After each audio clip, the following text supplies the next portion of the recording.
പ്രശാന്ത് കൃഷിയുണ്ട് അതെ കൊല്ലം ബമ്പർ എന്ന നിലയ്ക്കാണ് നമുക്ക് ഈ ബജറ്റിലെ പ്രഖ്യാപനങ്ങളെ കാണാൻ കഴിയും. എല്ലാം നടക്കട്ടെ, ആ ജില്ലയും നന്നായി വരട്ടെ. പ്രശാന്ത്, ഇതിന് കാര്യമായിട്ട് അങ്ങനെ ഒരു ചർച്ചയിലേക്കോ രാഷ്ട്രീയ പോരിലേക്കൊക്കെ പോകുമോ? ഈ കൊല്ലത്തിനോടുള്ള ഒരു സ്നേഹം കൂടുതൽ മന്ത്രിയുടെ ഒരു വെറും പക്ഷപാതം സ്വന്തം ജില്ലയോടുള്ള ഒരു സ്നേഹം മാത്രമായിട്ടായിരിക്കുമോ, അതോ കൊല്ലം ജില്ല ഒരു പക്ഷേ എനിക്ക് തോന്നുന്നു അധികം അങ്ങനെ പ്രഖ്യാപനങ്ങളിലും പദ്ധതികളിലും വികസന പദ്ധതികളിലൊന്നും ഇടം പിടിക്കാത്തൊരു ജില്ല കൂടിയാണ് കൊല്ലം. അതുകൊണ്ടുള്ള കരുതലായി കാണണോ, എങ്ങനെയായിരിക്കും?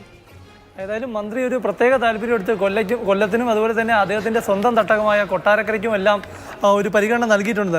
കൊല്ലത്ത് മറ്റേ നീണ്ടകരയിൽ വല ഫാക്ടറി, ഇതുപോലെ കൊട്ടാരക്കര ഗണപതി ക്ഷേത്രത്തോട് ചേർന്ന് പിൽഗ്രിം ഹൗസ്, അങ്ങനെ കൊല്ലത്തിൻ്റെ കണക്കെടുത്താൽ തന്നെ ഒരുപാടുണ്ട്. ഏതായാലും അതൊക്കെ ബജറ്റ് ചർച്ച നടക്കുന്ന അവസരത്തിലായിരിക്കും രസകരമായ ചർച്ചകളിലേക്കും ഒപ്പം തന്നെ വിമർശനങ്ങളിലേക്കും ഒക്കെ പോവുക.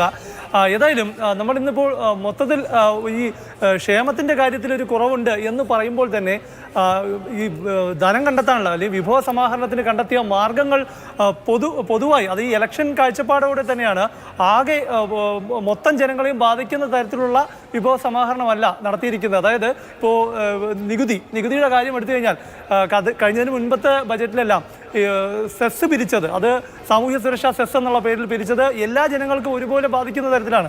അപ്പോൾ ഒരു ഇലക്ഷൻ വർഷമായതുകൊണ്ട് തന്നെയാണ് അത്തരമൊരു നടപടിയിലേക്ക് സർക്കാർ പോകാത്തത്. അതുകൊണ്ട് തന്നെ ഒരു ഇലക്ഷൻ കാഴ്ചപ്പാടുള്ള ഒരു ബജറ്റ് തന്നെയാണിത്.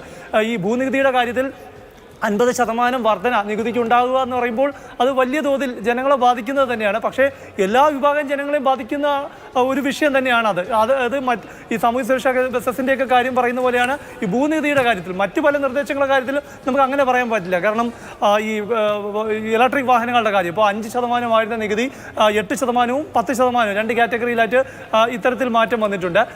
ഈ കോടതി വ്യവഹാരങ്ങൾക്ക് ഫീസ്, ഇതെല്ലാം കോടതിയുമായി ബന്ധപ്പെട്ട് ചെയ്യുന്നവരാണ്. പക്ഷേ ശരി പ്രശാന്ത്, നമുക്ക്